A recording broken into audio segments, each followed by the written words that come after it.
సంఘ క్రైస్తవులు పరిశుద్ధాత్మతో నింపబడి ప్రార్థించి ఆరాధిస్తారు. కాబట్టి దురాత్మలు ఆ సంఘాన్ని ముట్టలేరు. చాలామంది క్రైస్తవులు దురాత్మలచే పీడింపబడుతున్నారు.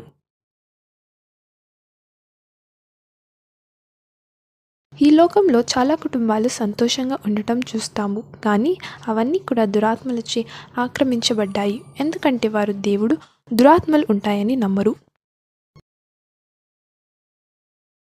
డానియేల్ వాళ్ళ ఇల్లు దేవుని దూతలతో రక్షింపబడుతుంది. పరిశుద్ధాత్మ అగ్ని అతని ఇంట్లో ఉంటుంది. డానియేల్ భార్య అయిన డయన్ మరియు అతని 3 పిల్లలకి రక్షణ కవచం అక్కర్లేదు. ఎందుకంటే పరిశుద్ధాత్మతో డానియేల్కి అతని ఇంటిపై అధికారం కలదు. ఆత్మీయ ప్రపంచంలో దేవుని దూతలు డానియేల్ భార్యని మరియు పిల్లల్ని నిరంతరం కాపాడుతూ ఉంటాయి.